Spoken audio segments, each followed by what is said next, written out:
Assalamualaikum warahmatullahi wabarakatuh. Salam sejahtera bagi kita semua. Om Swastiastu, Namo Buddhaya, salam kebajikan. Sebelumnya, izinkan saya untuk memperkenalkan diri. Nama saya Rizika Diaswanda dengan NIM 6211221098. Saya dari kelas C dengan prodi Ilmu Hubungan Internasional dari Universitas Jenderal Ahmad Yani. Pada kesempatan kali ini, saya akan memaparkan dan membahas mengenai sengketa Pulau Pasir dengan tema letak geografis untuk penugasan pengantar ilmu hukum.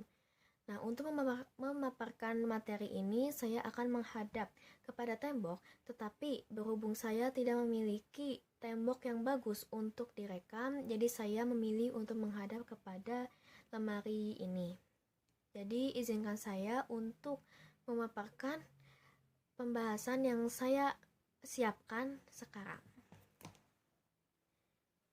Nah, sebelum kita memasuki materi yang sangat penting, yaitu sengketa Pulau Pasir, alangkah baiknya kita melakukan pengenalan terlebih dahulu sebelum masuk ke materi utama, yaitu kali ini saya akan membahas mengenai letak geografis yang merupakan tema dari saya usung, yaitu menurut Kamus Besar Bahasa Indonesia atau yang saat ini lebih sering disebut dengan KBBI, yaitu merupakan suatu posisi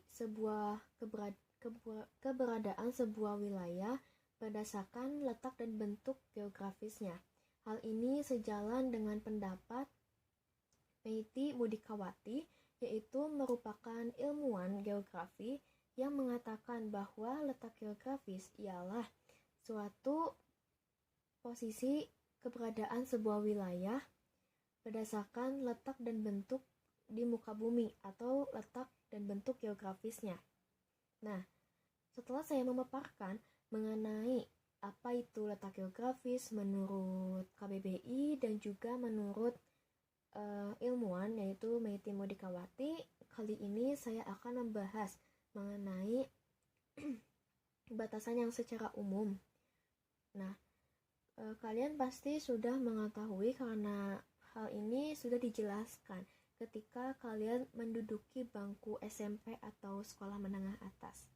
Nah, jadi letak geografis ini khususnya Indonesia berhimpitan dengan 2 benua besar dan 2 samudra besar, yaitu untuk 2 benua besar ini, yaitu Indonesia diapit oleh benua Asia dan benua Australia, sedangkan untuk 2 samudra besar ini Indonesia diapit oleh Samudra Hindia dan Samudra Pasifik.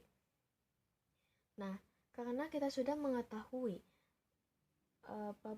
batasan samudra dan batasan benuanya, sekarang kita akan melanjutkan kepada topik yang selanjutnya, yaitu Indonesia berbatasan dengan darat dan laut.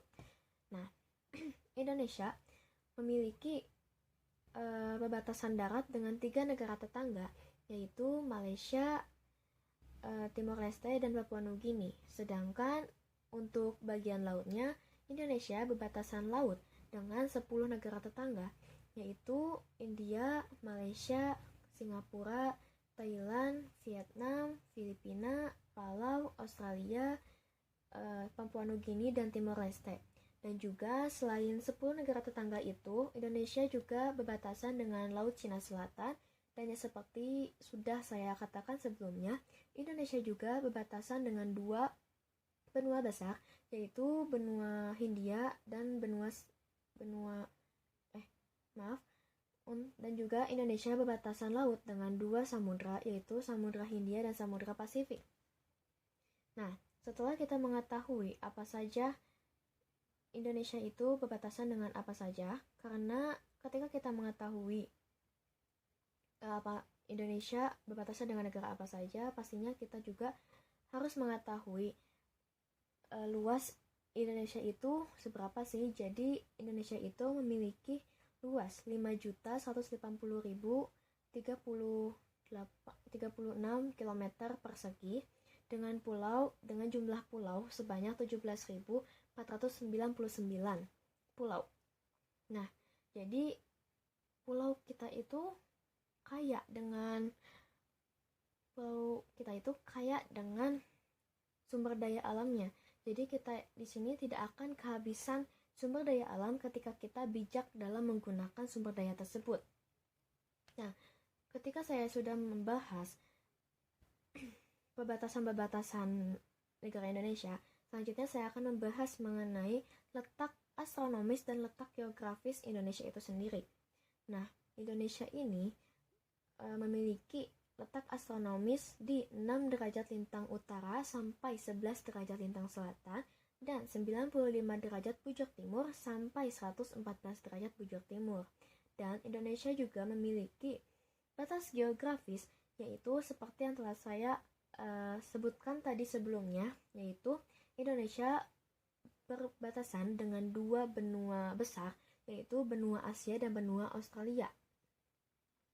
Nah, saya sudah membahas mengenai letak geografis itu sendiri sebagai pengenalan kita kepada materi selanjutnya yang akan saya bahas, yaitu pembahasan yang utama, yakni sengketa Pulau Pasir.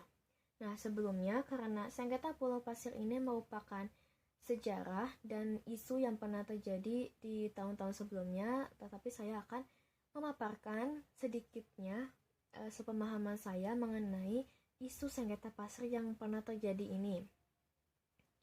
Nah, isu sengketa Pulau Pasir ini kan sangat panas isunya antara Indonesia dan Australia. Nah, untuk sebelum kita menjudge apa sih isu itu, kita juga harus mengetahui sejarah dari kedua belah pihak gitu. Kita tidak boleh memandang sejarah dari hanya satu pihak saja, melainkan kita juga harus mengetahui sejarah Pulau Pasir ini dari pihak yang lainnya. Yang pertama-tama saya akan membahas mengenai Pulau Pasir ini menurut pandangan bangsa Indonesia. Nah, Pulau Pasir ini awalnya ditemukan oleh Foy Embura yang merupakan Raja Sanakti, merupakan Raja Nusakti di Pulau Rote. Nah, Pulau Pasir ini ditemukan oleh Foy Embura pada tahun 1725, jauh sebelum Kapten Samuel Ashmore menemukan pulau tersebut. Jadi, secara sejarah dan pertama kali ditemukan itu Indonesia terlebih dahulu sebelum Australia. Nah, Pulau Pasir ini letaknya di Samudra Hindia, tepatnya hanya 140 km dari jarak Samudra Hindia ke Pulau Rote ini. Jadi memang dari jarak dan juga dari tempo penemuan pulau ini, Indonesia yang lebih terdahulu. Jadi Indonesia menang karena ini. Nah, Pulau Rote ini sebenarnya digunakan oleh apa sih untuk bangsa Indonesia itu sendiri? Nah, untuk bangsa Indonesia itu sendiri, Pulau Pasir ini digunakan untuk memancing ikan oleh para nelayan. Terus juga di Pulau Pasir ini terdapat kuburan-kuburan leluhurnya mereka, yaitu sebanyak 161 buah. Jadi di situ udah ada makam-makam leluhurnya mereka. Jadi menurut sejarah penemuan terus jarak dan penemuan fosil-fosil kayak gitu tuh mereka bangsa Indonesia ini yang pertama, yang duluan gitu. Sedangkan menurut pandangan bangsa Australia ini, saya akan membahasnya ketika saya sudah membicarakan mengenai sejarah Pulau Pasir menurut bangsa Indonesia. Sekarang saya akan membahas mengenai Pulau Pasir menurut bangsa Australia. Nah, menurut bangsa Australia itu sendiri, Pulau Pasir ini ditemukan oleh Kapten Samuel Ashmore atau pada tahun 1811. Nah, untuk jarak penemuannya ini, si Indonesia ini lebih unggul karena lebih duluan dia gitu. Sedangkan Australia ini malah setelah Indonesia yang nemu gitu. Jadi untuk penemuan Indonesia lebih unggul. Nah, kata Ashmore ini merupakan penghargaan dari petinggi Australia kepada si Samuel itu karena telah menemukan pulau pasir. Nah, jadinya si Ashmore itu digunakan sebagai nama panggilan si Samuel ini dan juga diberikan kepada pulau pasir itu yang sekarang menjadi Ashmore Reef. Nah, untuk bangsa Australia ini, pulau pasir itu atau Ashmore Reef ini digunakan sebagai apa? Nah, pada 40 tahun berikutnya, yaitu sekitar pada tahun 1850, Pulau Ashmore Reef dijadikan tempat untuk menangkap ikan paus. Ya, sebesar ikan paus itu ditangkap di Pulau Ashmore Reef. Sedangkan untuk bangsa Indonesia ini karena telah diluncurkan itu peraturan MOU pada tahun 1974 yang isinya itu rakyat Indonesia khususnya Pulau Rote itu hanya boleh menduduki Pulau Pasir atau Ashmore Reef ini untuk ziarah kepada makam leluhurnya dan memancing. Tetapi memancing ini tidak boleh menggunakan bom atau ya yang modern gitulah. Jadi mereka rakyat Indonesia ini khususnya Pulau Rote harus menggunakan alat tradisional gitu untuk menangkap ikan. Tidak boleh yang modern seperti yang bangsa Australia lakukan. Tidak boleh memancing secara besar-besaran gitu karena bangsa Indonesia juga khususnya Pulau Rote ini sudah menyetujui pernyataan yang ada di MOU pada tahun 1974. Jika ditanyakan apakah Indonesia bisa mengambil haknya, karena seperti yang kita tahu dan seperti yang telah saya sebutkan tadi, Indonesia kan lebih dahulu menemukan pulau ini, terus ada jejak sejarahnya dan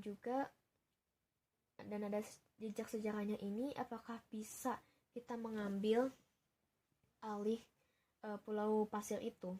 Nah, jawabannya itu kecil kemungkinannya untuk kita bisa menguasai Pulau Ashmore Reef ini ya, karena seperti yang kita telah ketahui bahwa Australia ini telah melakukan jadi kayak udah bikin pernyataan kayak gitu, udah diakui juga secara MOU terus juga agreements, dan itu udah ditandatangani, udah disetujui juga sama bangsa Indonesia. Jadi sulit kemungkinan untuk mengambil kembali juga, meskipun mereka yang menemukannya terlebih dahulu, terus ada jejak-jejak leluhur mereka, tetapi itu tidak membuat PBB ataupun pihak MOU menyerahkan kepada mereka karena mereka tidak memiliki administrasi yang kuat terhadap pulau tersebut.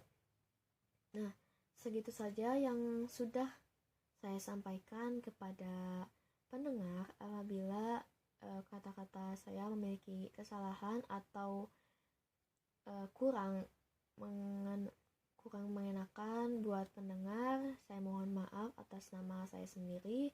Wabillahi taufiq wal hidayah. Wassalamualaikum warahmatullahi wabarakatuh.